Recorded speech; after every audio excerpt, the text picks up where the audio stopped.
నమస్కారం G news కి స్వాగతం నేను స్వప్న ముందుగా హెడ్లైన్స్ చూద్దాం హెల్త్ యూనివర్సిటీకి ఎన్టీఆర్ పేరు ఉన్నప్పుడు దాన్ని తీసేయాల్సిన అవసరం ఏంటి ఇదేనా ఆయనకు మీరిచ్చే గౌరవం గుడివాడ సభలో పవన్ కళ్యాణ్ సీఎం జగన్ ను నిలదీత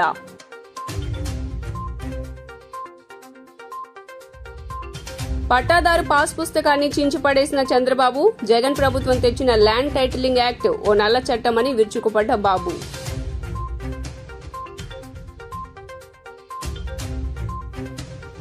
ల్యాండ్ టైటిలింగ్ యాక్ట్ పై సీఎం జగన్ స్పష్టత భూములపై రైతులకు సంపూర్ణ హక్కులు కల్పించడమే ఈ చట్టం ఉద్దేశం భూములు లాక్కుంటారని తప్పుడు ప్రచారం చేస్తున్నారని ప్రతిపక్షాలపై మండిపాటు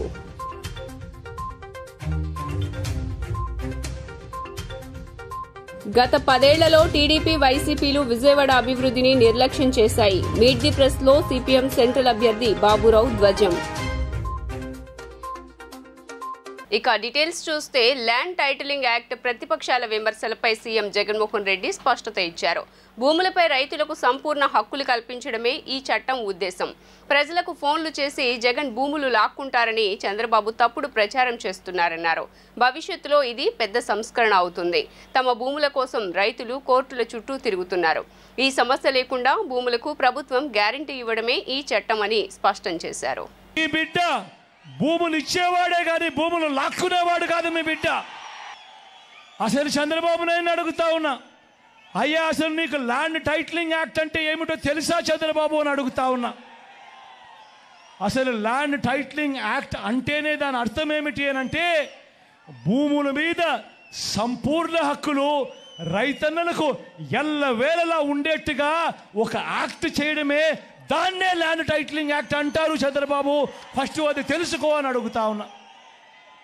ఈ ల్యాండ్ టైటిలింగ్ యాక్ట్ అన్నది రాబోయే రోజుల్లో ఒక పెద్ద సంస్కరణ అవుతుంది ఎందుకంటే ఈరోజు ఏ భూమి ఎక్కడ కొనాలనుకున్నా కూడా ఆ భూములన్నిటిలో కూడా ఈరోజు వివాదాలు ఉన్నాయి ఆ భూముల్లో ఎక్స్టెంట్ అన్నా తక్కువ ఉంటుంది సబ్ డివిజన్ అన్నా జరగకపోయి ఉంటుంది సర్వేలన్నా జరగకపోయి ఉంటాయి రికార్డులన్నీ అప్డేట్ కాకపోయి ఉంటాయి వీటి అన్నిటి వల్ల భూ వివాదాలు పెరిగి ఇవాళ రైతన్నలు ప్రజలు అందరూ కూడా కోర్టుల చుట్టూ తిరిగే కార్యక్రమం అధికారుల చుట్టూ తిరిగే కార్యక్రమం జరుగుతూ ఉంది మీ బిడ్డ రాబోయే రోజుల్లో చేయాలనుకునే సంస్కరణ ఏమిటి అంటే ఏ రైతన్నా కూడా ఏ ఒక్కరైనా కూడా వాళ్ళ భూముల కోసము ఎవరి చుట్టూ తిరగాల్సిన పని ఉండకూడదు ఏ కోర్టుకు వివాదాలకు సంబంధించిన ఏ కోర్టుకు వెళ్లాల్సిన పరిస్థితి ఆ భూముల మీద వాళ్ళకు సంపూర్ణ హక్కులు వాళ్లకు కల్పిస్తూ ఆ భూముల మీద ఏదైనా వివాదం ఉంటే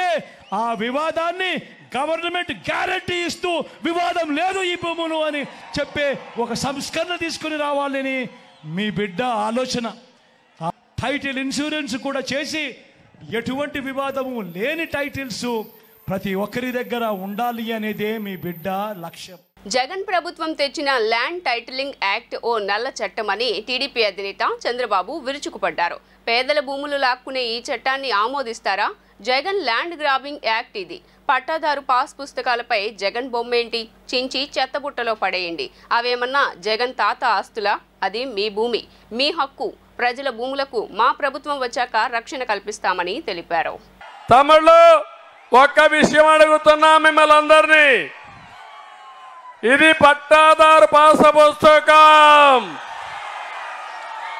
ఇది పట్టాదారు పాస్ పుస్తకం దీనిపైన చూస్తే జగనన్న భూ హక్కు చట్టం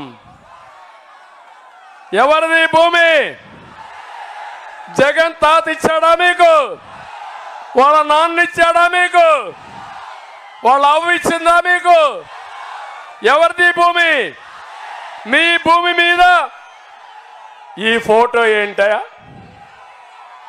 ఏం చేయాలి దీన్ని ఇప్పుడు చించి చిత్తు కాగితం చేసి చెత్త బొట్లో పారేయాలి అవునా కాదా దానిపైన నీ బొమ్మ ఉండాలి అది నీ భూమి నీ హక్కు సైకో పెత్తనం ఏంటని అడుగుతున్నా. జగన్ దాడులు దోపిడీల ప్రభుత్వమని జనసేన అధినేత పవన్ కళ్యాణ్ విమర్శించారు. దాడులు దోపిడీలు బూతులు తప్ప ఈ ప్రభుత్వం చేసిందేమీ లేదన్నారు. కృష్ణా జిల్లా గుడివాడలో నిర్వహించిన వారాహి విజయభేరి సభలో ఆయన మాట్లాడారు. ల్యాండ్ టైటిలింగ్ యాక్ట్ ప్రజల ఆస్తులు కాజేయాలని వైకాపా నేతలు చూస్తున్నారని ఆరోపించారు. ప్రజలు తమ ఆస్తులు కాపాడుకోవాలంటే కూటమి ప్రభుత్వం అధికారంలోకి తీసుకురావాలన్నారు. ఎన్టీఆర్పై ప్రేమ ఉన్నట్లు జిల్లాకు పేరు పెట్టి హెల్త్ యూనివర్సిటీకి ఆయన పేరు తీసేశారు. అప్పటికే యూనివర్సిటీకి ఎన్టీఆర్ పేరు ఉన్నప్పుడు దాన్ని తీసేయాల్సిన అవసరం ఏంటి? అదేనా ఆయనకు మీరిచ్చే గౌరవం? తెలుగు ప్రజలకు ఉనికిని తెచ్చిన గొప్ప వ్యక్తి. వైఎస్ రాజశేఖర్ రెడ్డిని తగ్గించడం లేదు, కానీ ఆయన కంటే ముందు చాలామంది మహానుభావులు వచ్చారు. ఇంట్లో ఉన్న వాళ్ళను కూడా వైకాపా నేతలు వ్యక్తిగతంగా దూషిస్తున్నారు. జనసేన సభ కోసం స్థలం ఇచ్చిన రైతుల ఇళ్లు కూల్చారు. 30 కేసులు నమోదైన జగన్ బెయిల్స్పై ఉన్నారు. వైకాపా పాలనలో రాష్ట్రం సర్వనాశనమైంది. గుడివాడలో నోరు పారేసుకునే ఎమ్మెల్యే నోరు కట్టడి చేయాలంటే కూటమి అభ్యర్థి వెనిగండ్ల రామును గెలిపించాలి. అధికారం పీఠం మనదే.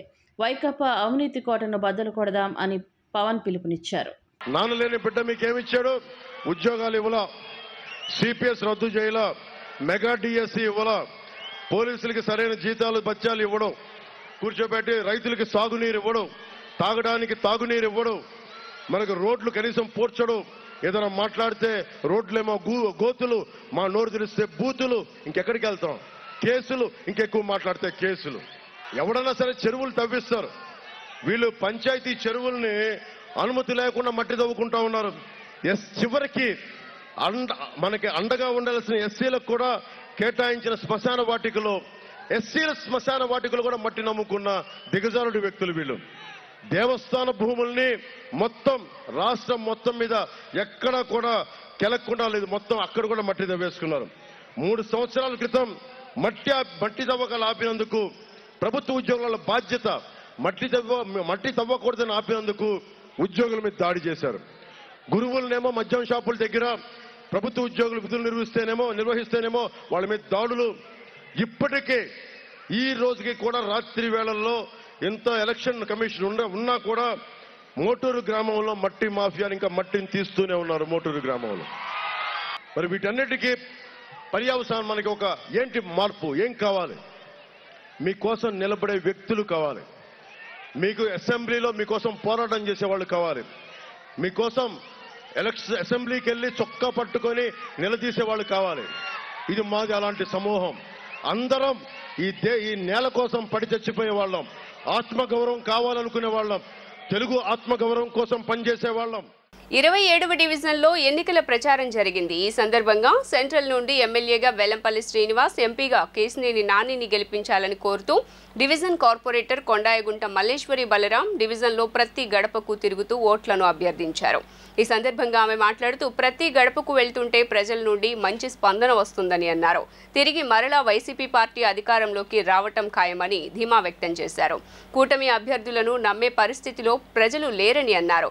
ఎవరెన్ని కుట్రలు చేసినా మరోసారి వైసీపీ అధికారంలోకి వస్తుందని ధీమా వ్యక్తం చేశారు. ఈరోజు డీమార్ట్ దగ్గర నుంచి శ్రీనన్న నేను గడప గడప ప్రోగ్రాంకి మేము వెళ్ళాము. ఈరోజు ప్రతి ఇంటికి వెళ్తుంటే ఎంతో ఆనందంగా ప్రతి ఒక్కళ్ళు మళ్ళీ జగనన్నే వస్తారు, మళ్ళీ మీరు తిరగాల్సిన పని లేదు, మళ్ళీ ఫ్యానే వస్తుంది అని అందరూ ఎంత ఆనందంగా చెప్తున్నారు.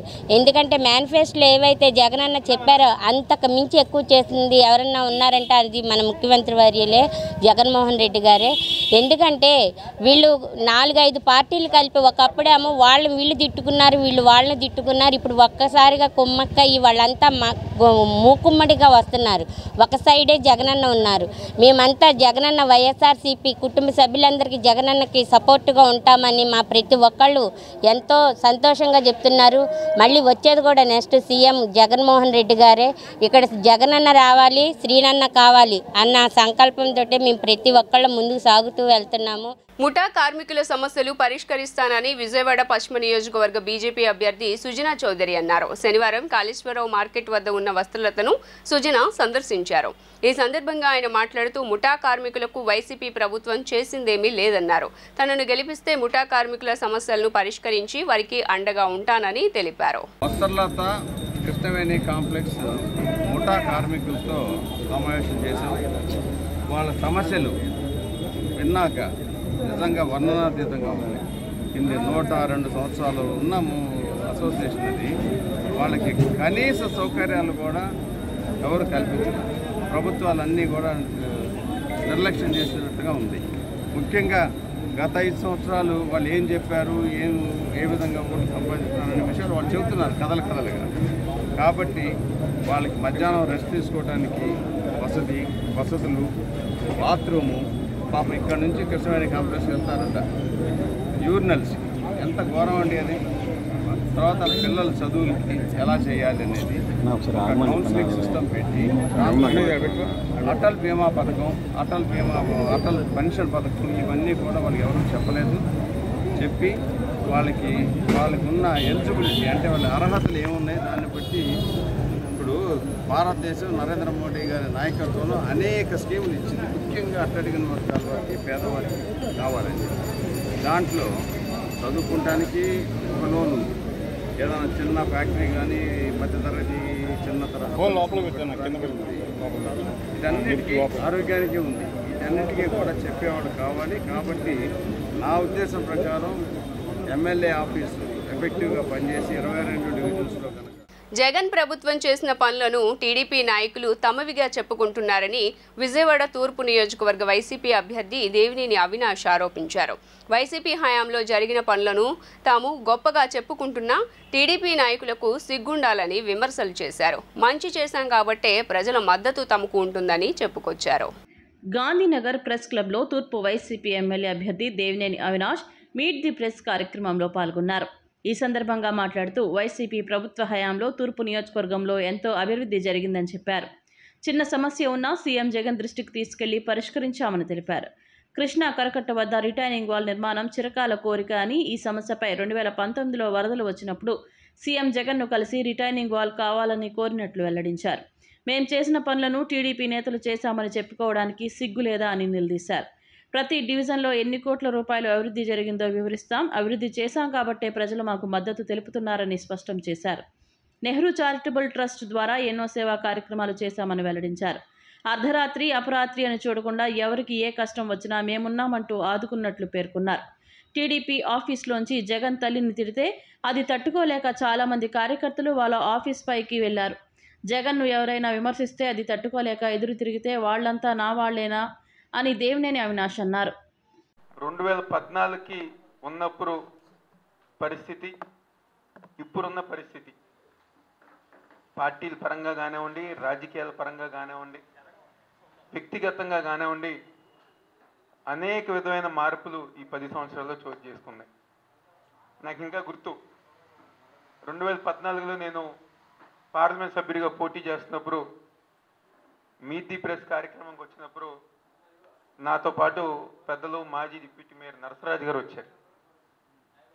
ఎందుకంటే ఆ రోజు ఒక గైడెన్స్ ఇస్తానికి, అదేవిధంగా పైన ఎలాగో ధైర్యంగా ఉండటానికి తండ్రి దేవినేని రాజశేఖర్ నెహ్రూ గారు ఆ రోజు ఉండేవారు. కానీ 10 సంవత్సరాల కాలంలో నెహ్రూ గారు లేకపోవటం, అదేవిధంగా అంటే జీవితంలో ఇబ్బందులు వచ్చినా కష్టాలు వచ్చినా అవన్నీ గారు దాటుకుని ముందుకెళ్ళే ఆ ఒక్క మనస్తత్వం కానివ్వండి, అవన్నీ గారు ఈ 10 సంవత్సరాలు వస్తాం గారు జరిగింది. మళ్ళీ ఈరోజు దేవుడు ఒక ఆశీస్సులతో మళ్ళీ మీ ముందుకి వైఎస్ఆర్ కాంగ్రెస్ పార్టీ విజయవాడ తూర్పు నియోజకవర్గ అభ్యర్థిగా వస్తాం. మరి ముఖ్యంగా ఈ ఒక 5 సంవత్సరాలు వైఎస్ఆర్ కాంగ్రెస్ పార్టీలో జాయిన్ అయిన తర్వాత పెద్దలు గౌరవనీయులు ముఖ్యమంత్రి జగన్మోహన్ రెడ్డి యొక్క నాయకత్వంలో తూర్పు నియోజకవర్గ ఇన్ఛార్జిగా బాధ్యతలు చేపట్టిన తర్వాత ఈరోజు తూర్పు నియోజకవర్గంలో గత ప్రభుత్వాలు లేకపోతే గత పాలకులు గారు ఎవ్వరూ చేయలేని విధమైన అభివృద్ధి కార్యక్రమాలు ఈరోజు మేము తూర్పు నియోజకవర్గంలో చేస్తాం జరిగింది. ఈరోజు తూర్పు నియోజకవర్గం ఒక పరిధి గారు 2వ డివిజన్ నుంచి 22వ డివిజన్ వరకు ఉంది. ప్రజానికానికి కావాల్సిన మౌలిక ప్రజల సంక్షేమం పట్టించుకొని మాయా కూటమి మాటలు ప్రజలు నమ్మే స్థితిలో లేరని వైసీపీ పశ్చిమ అభ్యర్థి షేక్ ఆసిఫ్ అన్నారు. ప్రజల నుండి మంచి స్పందన వస్తుందని, జగనన్నను గెలిపించుకుంటామని స్వయంగా ప్రజలే చెబుతున్నారని అన్నారు. ఎన్నికల్లో అఖండ మెజారిటీతో గెలుస్తామని ధీమా వ్యక్తం చేశారు. 40వ డివిజన్లో పశ్చిమ ఎమ్మెల్యే అభ్యర్థి షేక్ ఆసిఫ్ శనివారం ఎన్నికల ప్రచారం నిర్వహించారు. ఇంటింటికి వెళ్లి ఓటర్లను ఓట్లు అభ్యర్థించారు. ఈ సందర్భంగా ఆయన మాట్లాడుతూ రాష్ట్రంలో వైసీపీ ప్రభంజనం నడుస్తోందని, జగనన్న సారథ్యంలో మళ్లీ వైసీపీ ప్రభుత్వం వస్తుందని ధీమా వ్యక్తం చేశారు. జగనన్న సంక్షేమ పథకాలతో రాష్ట్ర ప్రజలు సుఖశాంతులతో జీవనం సాగిస్తున్నారని అన్నారు. ఎన్నికల్లో మళ్లీ జగన్ ప్రభుత్వమే కావాలని కోరుకుంటున్నారని, కూటమి మాయమాటలు నమ్మే పరిస్థితిలో ప్రజలు లేరని తెలిపారు. మేయర్ రాయన భాగ్యలక్ష్మి మాట్లాడుతూ కూటమి విడుదల చేసిన మేనిఫెస్టో ఒక అద్భుత కల్పన అని, మోసపూరితంగా ఆచరణ సాధ్యం కాని హామీలను పొందుపరిచారని, అందుకే బీజేపీ కూడా మేనిఫెస్టో మోడీ ఫోటో కూడా వేయకుండా జాగ్రత్త పడ్డారని తెలిపారు. ఆంజనేయరెడ్డి మాట్లాడుతూ జగనన్న ప్రభుత్వంలో చేసిన అభివృద్ధి సంక్షేమాన్ని ప్రజలకు వివరిస్తూ ఎన్నికల ప్రచారం చేస్తున్నామని, జగన్ ప్రభుత్వం మీద అపారమైన నమ్మకం ప్రజలకు ఉందని, ప్రచారంలో ప్రజలే జగన్ ప్రభుత్వం మళ్లీ కావాలని కోరుకుంటున్నారని తెలిపారు. ఈ కార్యక్రమంలో ఆ పార్టీ నాయకులు, కార్యకర్తలు పెద్ద సంఖ్యలో పాల్గొన్నారు. ఈరోజు 40 డివిజన్ గడప గడప కార్యక్రమంలో కార్పొరేటర్ గారైన ఆంజనేయరెడ్డి గారి ఆధ్వర్యంలో ప్రతి గడపకు వెళ్ళి సమస్యలు తెలుసుకుంటూ ముందుకెళ్తున్నాం. మంచి స్పందన వస్తుంది. ప్రతి ఒక్కళ్ళు కూడా జగనన్నే మళ్ళీ ముఖ్యమంత్రి, మేము జగనన్నే గెలిపించుకుంటామని చెప్పడం జరుగుతుంది. మరి ఇంత సంక్షేమం, ఇంత అభివృద్ధి చేసి జగనన్న మాకు ప్రతి ఒక్క గడపకు వెళ్ళి వాళ్ళని అడగమని చెప్పి మమ్మల్ని పంపించారు. ప్రతి ఒక్కళ్ళు కూడా చాలా ఆనందంగా మళ్ళీ జగనన్నే సీఎం చేసుకుంటామని చెప్తున్నారు. అలాగే కోట్లాది రూపాయలతో అభివృద్ధి సంక్షేమం చేసి వెళ్ళి మేము ఓట్లు అడుగుతున్నాం. మరి ఏ ఒక్క అభివృద్ధికి నోచుకొని వాళ్ళు, అలాగే ఏ ఒక్క సంక్షేమానికి నోచుకొని వాళ్ళు వచ్చేసి వాళ్ళు ఓట్లు అడుగుతున్నారు. ఏదేదో మాయ మాటలు, మాయ కూటమి వచ్చేసి ఏదో మాయ హామీలు ఇస్తూ ముందుకెళ్తున్నారు. ప్రతి ఒక్కరికి కూడా బుద్ధి చెప్పే రోజున దగ్గరలోనే ఉంది. తప్పకుండా వైఎస్ఆర్ కాంగ్రెస్ పార్టీ జెండా రెపరెపలు ఆడడం ఖాయం. పశ్చిమ నియోజకవర్గంలో వైసీపీ జెండా ఎగిరివేయడం ఖాయం. అలాగే 3 నియోజకవర్గాల్లో కూడా వైసీపీ ప్రభంజనం. అలాగే కేసినేని నాని గారు కూడా భారీ మెజార్టీతో గెలిచి ఈ యొక్క పశ్చిమ నియోజకవర్గం నుంచి ఒక ఎమ్మెల్యేగా నేను గెలిచి జగనన్నకి కానుక ఇస్తామని చెప్పేసి ఈ మీడియా సందర్భంగా తెలియదు. ఈరోజు టీడీపీ వాళ్ళు మేనిఫెస్టివల్ చూసాము. ఎంత అభూత కల్పనగా ఉందన్నది ప్రజలు కూడా అర్థం చేసుకుంటున్నారు. ఎందుకంటే మోదీ గారు బొమ్మ కూడా దాని మీద వేయకుండా మోదీ గారు జాగ్రత్త పడ్డారంటే ఆలోచించాలి. అది ఎంత మోసపూరితంగా ఉన్నాయి, ఎంత అబద్ధాలు, ఎంత కల్పనతో ఉంది ఆ మేనిఫెస్టివల్ అన్నది ప్రజలందరూ అర్థం చేసుకోవాలి. కనీసం బీజేపీ వాళ్ళు కనీసం దాన్ని టచ్ కూడా చేయలేదు. ఎందుకంటే రేపటి రోజున వీళ్ళు కాసే తిట్లలోన మేము కూడా అందులో భాగస్వామ్యం అవ్వాలా అని చెప్పి మోదీ గారు భయపడుతున్నారు. ఇలాంటి పనికిమాలినవి, ఇలాంటి చెత్త హామీలు ఇస్తున్నారు. ఏమి నెరవేరేవి కాదు, జరిగేవి కాదు. ఇలాంటి హామీలను ముట్టుకుంటే భస్మైపోతామని బీజేపీ వాళ్ళకు కూడా తెలుసు. అందుకని అందులోన ఆ పాపంలోన వాళ్ళు పాలు పంచుకోవటం లేదు. 40వ డివిజన్లో ఉదయం నుంచి కూడా మరి ప్రతి రోడ్డు కూడా ఈరోజు తిరుగుతూ మనందరము కూడా చేసినటువంటి అభివృద్ధిని మరి చెప్పుకుంటూ ముందుకు వెళ్ళడం జరిగింది. ఈరోజు నేను మేనిఫెస్టో చూసినట్లయితే జగన్ గారి మీద ఒక నమ్మకం, వైఎస్ఆర్ గారి మీద ఒక నమ్మకం, వైఎస్ఆర్ కుటుంబం ఏదైతే చెప్తుందో ఆ మాట మీద నిలబడేటువంటి కుటుంబం అని చెప్పేసి ఈరోజు వైసీపీ ఇచ్చినటువంటి మేనిఫెస్టోను ప్రతి ఒక్కళ్ళు కూడా నమ్ముతున్నారు. ఎందుకంటే గత 5 సంవత్సరాల్లో ప్రతి ఒక్క ఆఫీసులో కూడా మరి మేనిఫెస్టోను పెట్టి అదంతా కూడా అమలుపరిచే విధంగా మరి వైఎస్ఆర్ కాంగ్రెస్ పార్టీ అధ్యక్షులు శ్రీ జగన్మోహన్ రెడ్డి గారు మరి ఆదేశించడం జరిగింది. ఆ విధంగా అన్నీ కూడా మరి జరగడం జరిగింది. కానీ ఈరోజు తెలుగుదేశం చేసినటువంటి మేనిఫెస్టో ఎవరు కూడా నమ్మరు. ఎందుకంటే అది చేసేటువంటిది కాదు, అన్నీ కూడా అబద్ధాలు. చెప్పింది ఎప్పుడూ కూడా చేసేటువంటి పరిస్థితి లేదు. ఎందుకంటే గతంలో దాదాపుగా 14 సంవత్సరాలు మరి ముఖ్యమంత్రి చేసినటువంటి నారా చంద్రబాబు నాయుడు గారు ఏ రోజు కూడా చెప్పినటువంటి మరి ఏదైతే మేనిఫెస్టో ఇచ్చారో అవన్నీ కూడా అమలుపరిచినటువంటి పరిస్థితి కాదు. గత 10 ఏళ్లలో టీడీపీ, వైసీపీలు విజయవాడ నగర అభివృద్ధిని నిర్లక్ష్యం చేశాయని సెంట్రల్ నియోజకవర్గ సిపిఎం అభ్యర్థి బాబురావు ఆగ్రహం వ్యక్తం చేశారు. చిన్న నగరాలకు బైపాస్ రహదారులు ఉన్నాయని విజయవాడకు ఎందుకు లేదని ప్రశ్నించారు. విజయవాడ ప్రెస్ క్లబ్లో జరిగిన మీట్ ది ప్రెస్లో పాల్గొన్న బాబురావు పాలకుల నిర్లక్ష్యం విజయవాడ అభివృద్ధిలో కనిపిస్తుందన్నారు. నగరం అభివృద్ధి చెందాలంటే ప్రజలు మార్పుకు శ్రీకారం చుట్టాలని పిలుపునిచ్చారు. ఇద్దరు మళ్ళీ మోడీ 3వసారి రావాలని ప్రత్యక్షంగా పరోక్షంగా చెప్తున్నారు. చంద్రబాబు నాయుడు గారు ఈరోజు టీడీపీ మోడీ గారి విజన్ నచ్చింది, 3వసారి రావాలన్నారు. జగన్మోహన్ రెడ్డి గారు వైసీపీ మేము రాబోయే రోజుల్లో మళ్ళీ బీజేపీకే మద్దతు ఇస్తామనే సంకేతాలు ఇస్తున్నారు. సంకేతాలు ఇవ్వకపోతే మేము ఈసారి మోడీని వ్యతిరేకిస్తాం, టీడీపీతో కలిసింది కాబట్టి అనే మాట కూడా చెప్పట్లా. అంటే ఇద్దరు గతంలో 25 మంది ఎంపీలు మద్దతు ఇచ్చినట్టే 2024లో కూడా మళ్ళీ బీజేపీకి ఎన్డీఏకే మద్దతు అని వైసీపీ కూడా పరోక్షంగా, టీడీపీ ప్రత్యక్షంగా చెప్తున్నారు. మేము ఈరోజు ఇండియా వేదిక తరపున 99% మంది ప్రజలు బీజేపీని తిరస్కరించారు, ఆంధ్రప్రదేశ్కి అన్యాయం చేసిందని భావిస్తున్నారు. ఆ ప్రజల యొక్క మనోభిప్రాయాలకు అనుగుణంగా పోటీ చేస్తున్నది ఇండియా వేదిక. మిగిలిన వాళ్ళు ప్రజా మనోభిష్టానికి వ్యతిరేకంగా బీజేపీని తిరస్కరించిన పార్టీతో ఈ రెండు ప్రత్యక్ష పరోక్ష పొత్తులు పెట్టుకుంటూ ఉన్నాయి. అందుకే వారు ప్రజాభిప్రాయానికి వ్యతిరేకంగా బీజేపీని బలపరుస్తున్నారు. మేము ఆంధ్రప్రదేశ్ ప్రజల మనోభిప్రాయానికి అనుగుణంగా బీజేపీ ద్రోహం, బీజేపీతో జతగట్టిన పార్టీల మీద మేము పోరాటం చేస్తాం. 20వ డివిజన్లో కోట్లాది రూపాయలతో నివాసితులకు అవసరమైన మౌలిక సదుపాయాలను ఏర్పాటు చేసినట్లు దేవినేని అవినాష్ పేర్కొన్నారు. తనకు ఎలాంటి అధికార పదవులు లేకపోయినా సీఎం చొరవతో ఈ డివిజన్లో అటు అభివృద్ధి, ఇటు సంక్షేమ పథకాలను అమలు చేసినట్లు ఆయన పేర్కొన్నారు. ఒక్కసారి మీరు నన్ను దీవించి అసెంబ్లీకి పంపండి, మరిన్ని సేవలు చేస్తానన్నారు. కృష్ణలంక 20వ డివిజన్లో వైసీపీ తూర్పు నియోజకవర్గ ఇన్ఛార్జ్ దేవినేని అవినాష్ ఎన్నికల ప్రచార కార్యక్రమాన్ని నిర్వహించారు.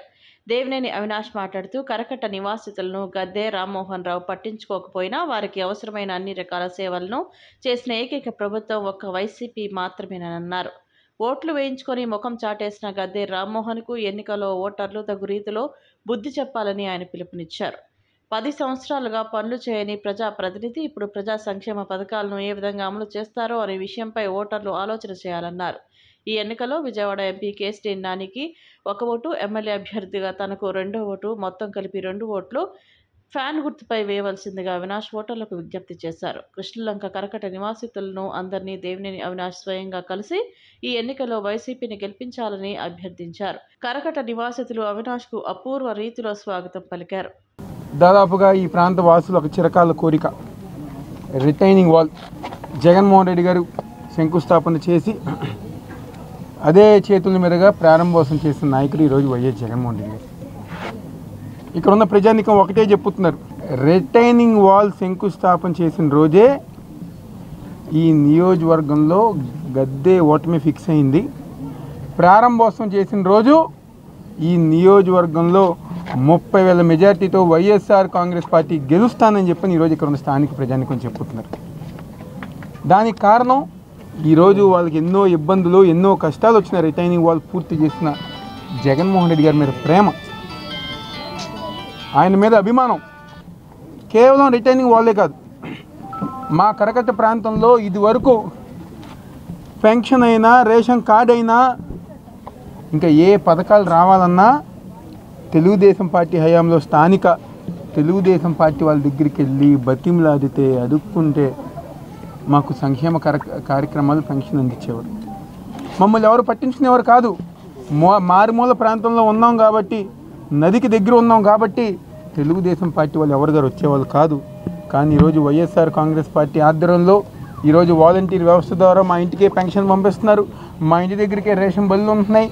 ఏ చిన్న కష్టం వచ్చినా ఈరోజు వైఎస్ఆర్ కాంగ్రెస్ పార్టీ నాయకులు కానివ్వండి, సచివాలయం వ్యవస్థ కానివ్వండి, ప్రతి ఒక్కరి గారు మాకు తోడుగా ఉంటున్నారని చెప్పి సందర్భంగా చెప్పుతున్నారు. ఈరోజు ఈ డివిజన్లో 5 కోట్ల రూపాయల అభివృద్ధి కార్యక్రమాలు చేశాం. గద్దె రామ్మోహన్ ఎమ్మెల్యేగా వాళ్ళ పార్టీ అధికారంలో ఉన్నప్పుడు 1 కోటి రూపాయలన్నా చేశారా?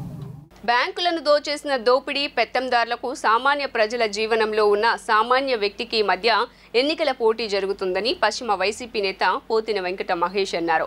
పేద ప్రజల కష్టాలు తెలిసిన వ్యక్తి మన ఎమ్మెల్యే అభ్యర్థి ఆసిఫ్ అని, ఆయనను గెలిపించాలని ప్రజలకు మహేష్ విజ్ఞప్తి చేశారు. డివిజన్లో వైసీపీ పశ్చిమ ఎమ్మెల్యే ఆసిఫ్కు మద్దతుగా వైసీపీ నేత పోతిన వెంకట మహేష్ శనివారం ఎన్నికల ప్రచారం నిర్వహించారు. ఈ సందర్భంగా ఆయన మాట్లాడుతూ ప్రజల అభివృద్ధి, సంక్షేమం వైసీపీతోనే సాధ్యమని అన్నారు. సామాన్యునికి పెత్తందారులకు మధ్య పశ్చిమంలో పోటీ జరుగుతుందని, సామాన్యుడు సౌమ్యుడు అయిన ఆసిఫ్ని గెలిపించుకోవాల్సిన అవసరం ఎంతైనా ఉందని అన్నారు. ప్రచారంలో ప్రజలే స్వచ్ఛందంగా జగనన్న ప్రభుత్వం కావాలని చెప్తున్నారని, ఫ్యాన్ గుర్తుకే ఓటు వేస్తామని చెప్తున్నారని తెలిపారు. కమలం కంత్రీలను నమ్మొద్దని, అతి సామాన్యుడు మనలో ఒక వ్యక్తి అయిన ఆసిఫ్ను గెలిపించుకోవడం ద్వారా మన సమస్యలు పరిష్కరించుకోవచ్చునని తెలిపారు.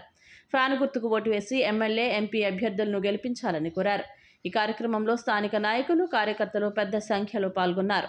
జగన్మోహన్ రెడ్డి గారు ఒక చేత్తో 2019 మేనిఫెస్టో పట్టుకొని 99% హామీలు అమలు చేశామని దమ్ముగా చెప్తున్నటువంటి ప్రజానాయకుడు జగన్మోహన్ రెడ్డి గారు ఒకవైపు, మరొక పక్కన మేనిఫెస్టో అంటే చెత్తబుట్టలో వేయడానికి కూడా పనికిరాని 2 కాగితాలని చూపించేటువంటి కూటమి నాయకులు మరొక వైపు. జగన్మోహన్ రెడ్డి గారు ఏం చెప్తా ఉన్నారు?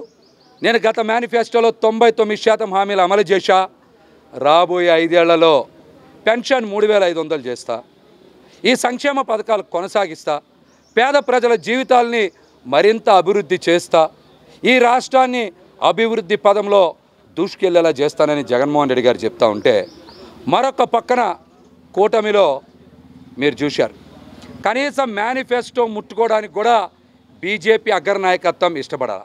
వైఎస్ఆర్ కాంగ్రెస్ పార్టీ సంక్షేమ పథకాలు ప్రజల్లోని ఎంత బలంగా ఉన్నాయి. ఈరోజు 50 డివిజన్లోని పోతిన్ మహేష్ గారు ఆయనకున్న కమిట్మెంటు, ఆయన ప్రజల పట్ల చూపించే ప్రేమ, అభిమానం, ఆప్యాయత ఎక్కడున్నా సరే ప్రజలకి ఎక్కడైతే న్యాయం జరిగిద్దో, ప్రజలకు ఎక్కడైతే మంచి అందిద్దో అక్కడ నేనుంటాను అనే ఆయన సిద్ధాంతం ఈరోజు ఏంటో 50 డివిజన్ ప్రజలందరూ చూశారు. నేను తెలియజేసేది ఏంటంటే 50 డివిజన్లో కొండ ప్రాంతం చిట్ట చివరి దాకా ఎక్కాము. ఏ గడప చూసినా సరే మాకు సంక్షేమ పథకాలు అందాయి.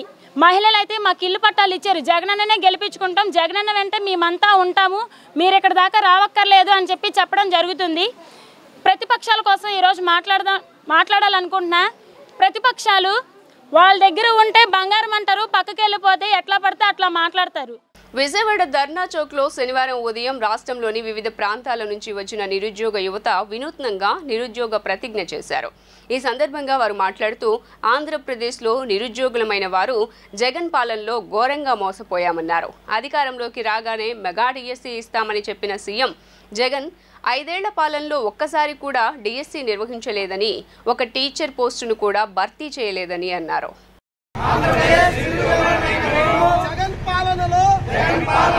ఘోరంగా మోసపోయాము. అధికారంలోకి రాకముందు మెగా డిఎస్సీ ఇస్తామని చెప్పి ఒక్క టీచర్ ఉద్యోగాన్ని కూడా భర్తీ చేయలేదు. ప్రతి ఏటా జాబ్ క్యాలెండర్ ఏటా 6500 పోలీసు ఉద్యోగాలు ఇస్తామని ఇవ్వలేదు. నువ్వు చెప్పిన 2,30,000 ఉద్యోగాల్లో ఆగ్రాలోని ఓ పాఠశాలలో ప్రిన్సిపల్, టీచర్ పరస్పరం దాడి చేసుకున్న వీడియోను నెట్టింట వైరల్ అవుతోంది. గుంజా చౌదరి అనే ఉపాధ్యాయురాలు నిన్న పాఠశాలకు ఆలస్యంగా వచ్చినందుకు ప్రిన్సిపల్ తిట్టడంతో ఓ గొడవ జరిగింది. ఇది మొదలై మాటామాటా పెరిగి ఇద్దరు కొట్టుకునే వరకు దారితీసింది. అక్కడ ఉన్న స్టాఫ్ వారిని విడదీసేందుకు విఫల యత్నం చేశారు. అనంతరం ఇద్దరు ఒకరిపై ఒకరు పోలీసులకు ఫిర్యాదు చేసినట్లు సమాచారం.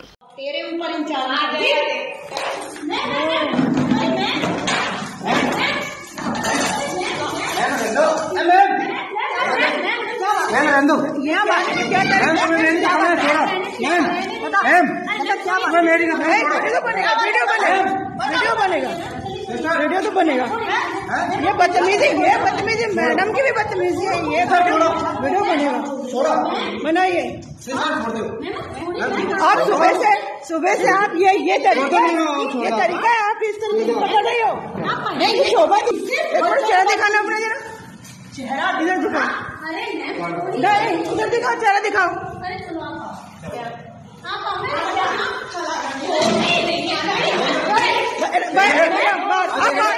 వార్తలు ముగించే ముందు హెడ్లైన్స్ మరోసారి. హెల్త్ యూనివర్సిటీకి ఎన్టీఆర్ పేరు ఉన్నప్పుడు దాన్ని తీసేయాల్సిన అవసరం ఏంటి? ఇదేనా ఆయనకు మీరిచ్చే గౌరవం? గుడివాడ సభలో పవన్ కళ్యాణ్ సీఎం జగన్ ను నిలదీత.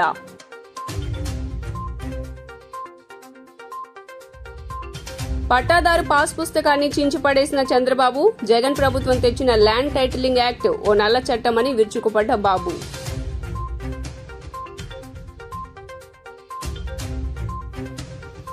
ల్యాండ్ టైటిలింగ్ యాక్ట్ పై సీఎం జగన్ స్పష్టత. భూములపై రైతులకు సంపూర్ణ హక్కులు కల్పించడమే ఈ చట్టం ఉద్దేశం. భూములు లాక్కుంటారని తప్పుడు ప్రచారం చేస్తున్నారని ప్రతిపక్షాలపై మండిపాటు.